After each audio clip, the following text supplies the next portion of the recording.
നീ വിറച്ചോ പ്രസംഗിച്ചപ്പോ? പ്രസംഗിച്ചു തീരുന്നത് വരെ ഞാൻ ഒന്നും അറിഞ്ഞില്ല. ആഹാ, അതെ ഈ വിവരം നിന്റെ അമ്മ അറിഞ്ഞോ? അയ്യോ, അച്ഛൻ പറഞ്ഞാ മതി, എനിക്ക് പേടിയാ. ശാരി, എടി ശാരി, നീ ട്രോഫി ട്രോഫി എന്ന് പറഞ്ഞൊരു സാധനം കേട്ടിട്ടുണ്ടോ? കേട്ടിട്ടില്ലെങ്കിൽ ഇതേ കണ്ടോ, ഇതാണ് ട്രോഫി. എന്റെ മകൾക്ക് പ്രസംഗ മത്സരത്തിന് 1ാം സമ്മാനം കിട്ടിയ ട്രോഫിയാണിത്. ഇത് വലിയ ഇത് ദൂരെ മാറി നിന്ന് കണ്ടാ മതി. എന്താ തൊട്ടാല്? ഇതേ അച്ഛന്റെ അമ്മയുടെയും ഗുണം അറിയാമോ? അമ്മയുടെ ഗുണോധികാരം കൊണ്ടൊന്നല്ല, അച്ഛന്റെ മാത്രം ഗുണം കൊണ്ട് കിട്ടിയതാ. അല്ലേ 1ാം സമ്മാനം കിട്ടിയെന്ന് പറഞ്ഞപ്പോ അവളുടെ ഒരു അവകാശവാദം കണ്ടില്ലേ? യാതൊരു അവകാശവാദവും ഇല്ല. ദേ ഒരുത്തന്റെ കൂടെ പൊറുക്കാൻ പോകുമ്പോഴേ ഉണ്ണാൻ നേരത്തെ ഇതുപോലെ സാധനം എടുത്ത് മുമ്പിലോട്ട് വെച്ചു കൊടുത്തേച്ചാ. അത് ഞങ്ങൾ ആലോചിച്ചോളാം. അല്ലേ മോളെ? ഇനി ഇയാള് വന്ന കാര്യം പറ. ലതയുടെ കല്യാണക്കാര്യത്തെ പറ്റി ഞാൻ അമ്മനോട് പറഞ്ഞിരുന്നില്ല. വേണു അടുത്ത് തന്നെ ലീവിൽ വരുന്നത് കത്ത് വന്നിട്ടുണ്ട്. അങ്ങനെയാണെങ്കിൽ ഞാൻ പോകുന്നതിന് മുമ്പായിട്ട് ആ കല്യാണം നടത്താന്ന് വിചാരിക്കുക. അമ്മാന്റെ അഭിപ്രായം എന്താ? അവള് പഠിക്കല്ലേടൂ. അവളുടെ പഠിത്തമൊക്കെ കഴിഞ്ഞതിന് ശേഷം പോരായോ ഈ വിവാഹം? അവള് പഠിച്ചിട്ട് കാര്യമൊന്നുമില്ല അമ്മ. അവൾക്ക് പഠിക്കാനൊന്നും താല്പര്യമില്ല. പിന്നെ വെറുതെ വീട്ടിലിരുന്ന് ബോറടിക്കണ്ടെന്ന് എഴുതി അയക്കുക. അതാ മോഹന എന്റെ ശരി. പെമ്പിള്ളേർക്ക് അത്രയ്ക്കുള്ള പഠിത്തം മതി. ഇപ്പൊ നന്ദിനിക്കുട്ടിയാണെ പഠിക്കും, പഠിക്കാൻ താല്പര്യമുണ്ട്, എത്ര വേണേലും പഠിപ്പിക്കാം. ശാരി, ഈ വേണു നമ്മുടെ ഷർദിലായി സാരം പിടിച്ച് ചത്തുപോയ വേലിപ്പിള്ളയുടെ മോനല്ലേ? അതെ അതെ അതെ. ബൊക്കാറോ സ്റ്റീൽ പ്ലാന്റിലാ ജോലി.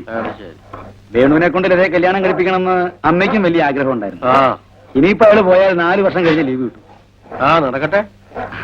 നടക്കട്ടെ എന്ന് പറഞ്ഞാൽ അവൾക്ക് അച്ഛനും അമ്മയും ഒന്നുമില്ല, എല്ലാം നടത്തി തരേണ്ട അമ്മാവനാണ്. അത് പിന്നെ അതൊക്കെ വിധിപ്രകാരം വേണ്ട പോലെ നടന്നോളൂ. നടക്കും, അല്ലെങ്കിൽ നടത്തും. നീ ചോറുണ്ടോ? വേണ്ട മയിലതെ കാത്തിരിക്കും. നല്ല അവിയലുണ്ടടാ. ശരി. ഇയാളെ കണ്ണിന്റെ അസുഖമൊക്കെ മാറിയോളോ? ഇതിനെ പിള്ളേ മാറിയേ. ഇപ്പൊ ദഹനത്തിനൊക്കെ പോകുന്നുണ്ടോ? ഞാനും 2 പിള്ളേരും കൂടെ പോകുന്നത്. അല്ല, നമ്മുടെ ഒട്ടത്തിലൊരു ചെറിയ ദഹനം ഉണ്ടായിരുന്നു, ഒരു അടിയന്തരം. അതൊന്നിന്റെ കാര്യം പറയാൻ വേണ്ടി വിളിപ്പിച്ചതാ. പിന്നെ ഇയാളെ രാവിലെ വല്ലതും കഴിച്ചായിരുന്നോ? ഒന്നും കഴിച്ചില്ലേ? എന്നാ അങ്ങോട്ട് ചെന്ന് വല്ലതും കഴിച്ചേച്ചു വാ, പറയാം.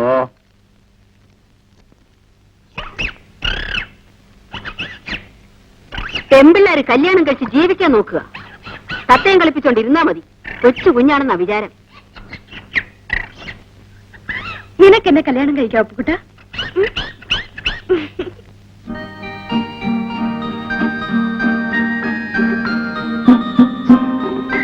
എന്താ ഇവിടെ പതിവില്ലാതെ? വെറുതെ. ക്യാൻറ്റീനിലേക്ക് വരുന്നോ? ഇല്ല, താൻ പോകും.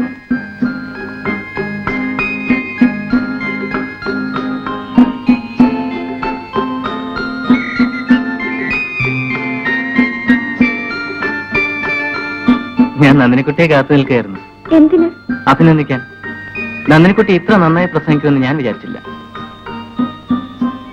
നന്ദിനിക്കുട്ടിയുടെ അച്ഛൻ ഇവിടുത്തെ മലയാളം പ്രൊഫസറായിരുന്നില്ലേ? അതെ. എന്റെ ചേട്ടനെ അദ്ദേഹം പഠിപ്പിച്ചിട്ടുണ്ടെന്ന് പറഞ്ഞു. ഇന്നലെ ഞാൻ വെറുതെ പ്രസംഗിച്ച എന്റെ ജീവിതത്തിലെ ആദ്യത്തെ പ്രസംഗം. ഞാൻ പോട്ടെ. അല്ല, എന്നും ലൈബ്രറി വരൂ? എനിക്ക് അങ്ങനെ ഒരു ഹാബിറ്റേ ഇല്ല. നാളെ ഞാൻ ലൈബ്രറി വരാം. കുറച്ച് വായിച്ചിരിക്കുന്നതുകൊണ്ട് കുഴപ്പമൊന്നുമില്ലല്ലോ.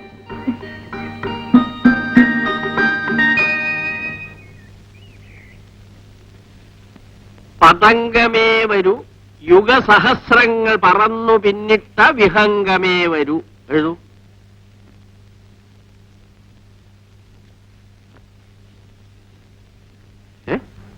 നീ എഴുതുന്നില്ലയോ? ഞാനൊരു കാര്യം നേരത്തെ ചോദിച്ചു, അതിന്റെ സമാധാനം അറിഞ്ഞിട്ടേ ഉള്ളു എഴുത്ത്. എന്ത് കാര്യം? പെണ്ണിന്റെ കാര്യം എന്ത് തീരുമാനിച്ചു? അവൾ MA വരെ പഠിക്കട്ടെ എന്നാണ് എന്റെ ആഗ്രഹം. അങ്ങനെ പഠിക്കണ്ട എന്നാ എന്റെ തീരുമാനം. ദേ, മോഹന്റെ ഭാഗത്തുനിന്ന് ഇങ്ങോട്ട് ആലോചിക്കാൻ അവൻ ആരുമില്ല. നമ്മൾ വേണം മുൻകൈ എടുക്കാൻ. ഇപ്പൊ ഞാനെന്താ വേണ്ടത്? വിവാഹത്തിന് സമ്മതമാണോ എന്ന് പറയണം. എനിക്ക് സമ്മതമാ, പക്ഷെ അവളോട് സമ്മതിച്ചാലേ ഞാൻ സമ്മതിക്കൂ. അവളുടെ സമ്മതം ഞാൻ ഇപ്പൊ വാങ്ങിക്കാം.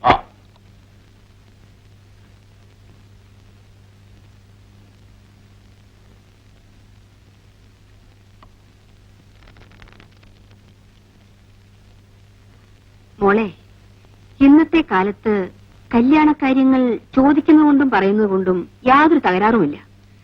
നിന്റെ കല്യാണം ഉടനെ നടത്തണമെന്നാണ് ഞങ്ങളുടെയൊക്കെ ആഗ്രഹം. നിന്റെ സമ്മതം വാങ്ങിക്കണമെന്നാണ് അച്ഛൻ പറയുന്നത്. എന്താ, നിനക്ക് സമ്മതമല്ലേ? നിനക്ക് മോഹനെ ഇഷ്ടമല്ലേ?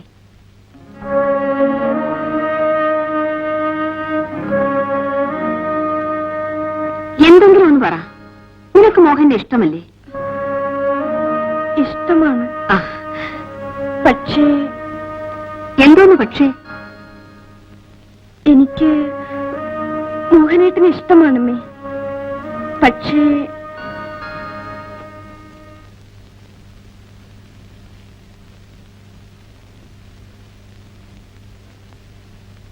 എന്തായി? അവൾക്ക് ഇഷ്ടമാണെന്ന് ചോദിച്ചില്ലേ? ചോദിച്ചു. എന്നിട്ട് എന്ത് പറഞ്ഞു? ഇഷ്ടമാണ് പക്ഷേ എന്ന്. എന്ന് വെച്ചാൽ സാഹിത്യം വരച്ചു കുടിക്കുന്ന ഭാഷ അച്ഛനല്ലേ അറിയാവൂ, എനിക്കറിയാവോ? ഇഷ്ടമാണ് പക്ഷേ അതിന്റെ അർത്ഥം എന്താണെന്ന് നിനക്ക് മനസ്സിലായോ?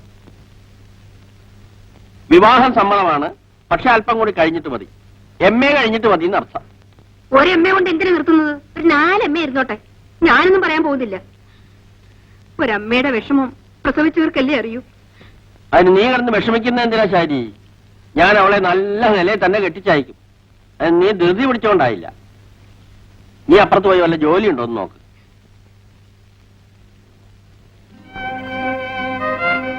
ഞാൻ ആ പുസ്തകം മുഴുവൻ ഒറ്റ ഇരിപ്പിന് വായിച്ചു തീർത്തു. പക്ഷെ അതിന്റെ അന്ത്യം അത്ര നന്നായെന്ന് തോന്നിയില്ല. രജനിയുടെ എല്ലാ പുസ്തകങ്ങളും അങ്ങനെയാ. ലത ഈയിടെ കാണുന്നേയില്ലല്ലോ. അവളിനി കോളേജിൽ വരുന്നില്ല. എന്താ കാര്യം? അവളുടെ വിവാഹം നിശ്ചയിച്ചു 18-ാം തീയതി. ഓ, ലത മുമ്പ് എന്നോട് പറഞ്ഞിരുന്നു. ബോംബെയിലോ മറ്റോ ഒരാൾ. ബോംബെയിലല്ല, ബീഹാർ. ആ അതെ, ബീഹാർ. നന്ദിനിക്കുട്ടി കല്യാണത്തെ പറ്റി ഒന്നും ആലോചിച്ചിട്ടില്ലേ? അതോ ലതയെ പോലെ ആരെങ്കിലും കണ്ടുവച്ചിട്ടുണ്ടോ? ഇനി ഒരാഴ്ച കഴിഞ്ഞ് ഞാൻ വരൂ. ഡാഡിക്ക് സുഖമില്ലാത്തോണ്ട് ബിസിനസ്സുകാരെ ഞാനാ നോക്കുന്നത്. ആ, ഞാൻ പറഞ്ഞ പുസ്തകം തരാൻ മറക്കരുത്.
ഞാൻ ഇന്ന് വന്നതേ ഉള്ളൂ. ലതയുടെ മാരേജ് ഒക്കെ ഗംഭീരമായിരുന്നു. ഞാനിന്ന് ബോംബെയിലായിരുന്നേ. എന്റെ ആശംസകൾ അറിയിച്ചേക്കണേ. ഇപ്പൊ തിരക്കുണ്ടോ? എന്ത് വേണം? എനിക്ക് ഒരു കാര്യം പറയാനുണ്ടായിരുന്നു. പറഞ്ഞോളൂ. അല്ലെങ്കിൽ വേണ്ട, ഞാൻ നാളെ പറഞ്ഞോളാം. നാളെ ഉച്ചയ്ക്ക് ലൈബ്രറിയുടെ പുറത്തൊന്ന് വെയിറ്റ് ചെയ്യാമോ? Oh yes.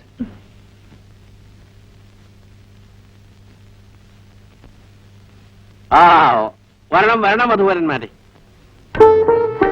അമ്മാവനെ അറിയാലോ. അറിഞ്ഞില്ലെങ്കിൽ അറിയാനല്ലേ വരുന്നത്. കല്യാണത്തിന്റെ അന്ന് കണ്ടില്ലേ? കല്യാണത്തിന്റെ അന്ന് ഒരുപക്ഷെ കണ്ടാൽ തന്നെ ആ ബഹളത്തിനിടയ്ക്ക് വല്ല വെള്ളം കോരുകാരനോ വിറക് വെട്ടുകാരനോ പാചകക്കാരനോ ഒക്കെ ആണെന്ന് ധരിച്ചു കാണും. ഇരിക്കും. ഞാൻ അപ്പച്ചി കണ്ടിട്ട് ഈ ഭഗവത്ഗീതയുടെ 4-ാം അധ്യായം വളരെ മനസ്സിരുത്തി വായിക്കണം. അപ്പച്ചി ഇതേ കണ്ണൂരിന്ന് നോക്കി ഒരു കല്യാണ പെണ്ണ് വന്നിരിക്കുന്നു. മോളെ, നീ എപ്പോ എത്തി? ഞാൻ മാത്രമല്ല, കൂടെ ചേട്ടനും വന്നിട്ടുണ്ട്. മോളെ, ഞാനിപ്പോ എന്താ ഉണ്ടാക്കുന്നത്? വരുന്ന വിവരത്തിന് നിന്നെ കാര്യമെങ്കിലും പറഞ്ഞു വയ്ക്കാൻ മേലായിരുന്നു. അതുകൊണ്ടൊന്നും അപ്പച്ചി വിഷമിക്കണ്ട. എന്റെ ഭർത്താവ് തീരെ ഉപദ്രവകാരിയല്ല. ഒരു ഗ്ലാസ് നല്ല ചായ കൊടുത്താൽ ഹീസ് ഹാപ്പി. ആ, എന്നാ ഞാൻ ചായ ഇടാം. നന്ദിനിക്കുട്ടിയുടെ അവളും മുറി കാണും. മോളെ, നീ അവളെ നല്ലോണം ഒന്ന് ഉപദേശിക്കണം. ഞാൻ കല്യാണം കഴിച്ച് നടക്കുന്നത് കാണുമ്പോൾ അവൾ താനെ കല്യാണം വേണമെന്ന് പറയും. അല്ലെങ്കിൽ അടുത്ത പ്രാവശ്യം ഞാൻ വരുമ്പോൾ അവളുടെ കല്യാണം നടന്നിരിക്കും. അതിനവളെ സമ്മതിച്ചിട്ട് വേണ്ടേ? അതൊക്കെ ഞാൻ സമ്മതിപ്പിക്കാം അപ്പച്ചി. അച്ഛൻ വിളിക്കുന്നു, ചായക്ക് സമയമായി. അയ്യോ, എനിക്ക് വയ്യ. നിന്റെ ഭർത്താവ് എങ്ങനെയുണ്ട്? എന്നെ വലിയ കാര്യമാ, പക്ഷെ ഭയങ്കര മടിയനാ. എങ്ങും യാത്ര പോകുന്നത് ഇഷ്ടമല്ല.